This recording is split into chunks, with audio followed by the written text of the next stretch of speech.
What's up everybody, it's Larry Valley. Back again, doing a video on a 2012 Chevy Volt driver front wheel bearing sub-assembly. This one, it's whining. It's real bad. It's at all speeds. So that's gonna be a telltale sign of a wheel bearing. It happens at all speeds, it's whining. And so what we're gonna need for this job is a T30 driver. This isn't a driver, but a T30 Torx. You could use a driver and a hammer. I'm just using this ratchet. You're gonna need a 21 for these bolts right here, these two. The rotor bolts, that one. There's one down here, that one. Well, that's actually for the wheel bearing assembly, but then the hub, and there's this one right here. That one. So it's these two. 1, 2 down here. That's gonna take the caliper off, and we're gonna take the rotor off by taking this one off first. It's gonna slide out. Yeah, we're gonna use this 32 right here. Take off this axle nut like that with the gun. So I'll show you guys. So I'm taking this one off with the 1/2" drive ratchet, the 21, with the little impact socket, impact extension. So see how that's loosening up? Now I'm gonna go do the same thing for the one up here, but I might have to change up how I take it off. I'll show you guys right now. So since my ratchet, it pivots, I was able to fit it the same exact way without having to take off my extension. And yeah, so just gonna work that one off, and then I'll show you when it's off. Okay guys, I just took the rotor off by just taking off these two rotor bolts, 1, 2, with the 21. Gotta be really careful with the caliper that doesn't fall down, because you can break the line, the brake line, and then yeah, you don't want that. So let's keep going. We have to solidify this somehow. I have these actual like little hooks for the rotor that the caliper that I didn't bring, but in my next video I'll show you guys. All right everybody, I know this isn't ideal, but I'm in the field right now, so I'm not at my house. I'm in the client, so definitely got to just make do with what you can. Keep going. Let's go. Get the job done. Do what you got to do.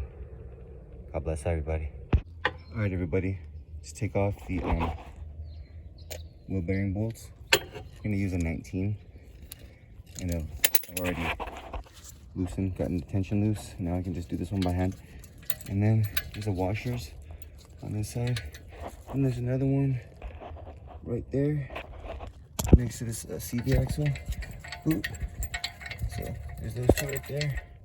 There's one on top right there, and then wheel bearing will be out. So I said that these wheel bearing bolts were 19s, they're actually 18s, and I got these two off with the 19, but for this last one up here I was stripping it, so I'm like, wait, and so it's an 18. And I'm in the field, so I didn't really have any, didn't bring really what I needed, but I was able to figure something out to break the tension loose, and I'm gonna get it off and show you guys. All right, everybody, so last thing to do is to take off the axle nut. You need a 32 and an impact gun.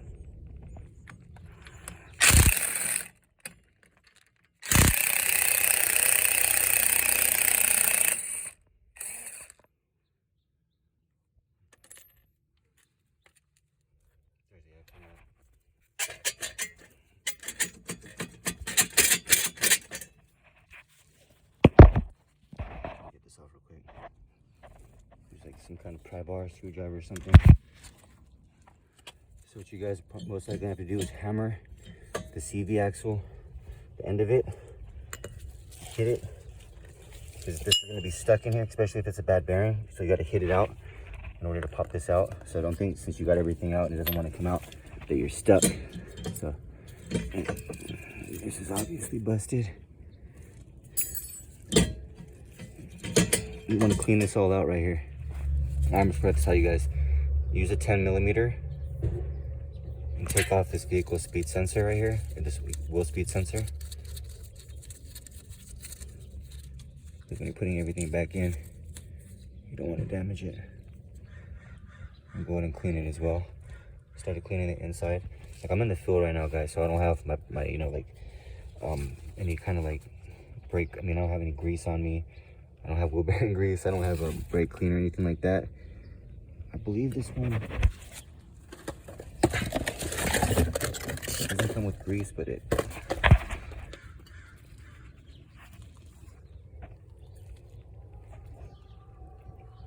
Normally I'd be wanting to grease up the sides right here.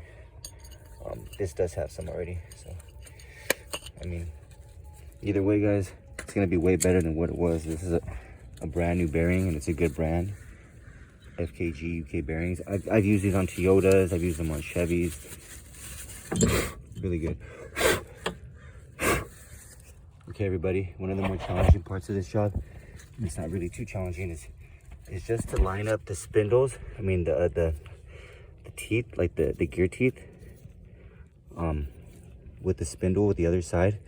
So you're gonna want to line them up, and you have to push it in, but you have to line up the three bolts. So I didn't take out this one. I left it in, lined it up perfect. Now I started to screw back in this wheel bearing bolt and the bottom, both bottom wheel bearing bolts. And I'm gonna do the other one right now.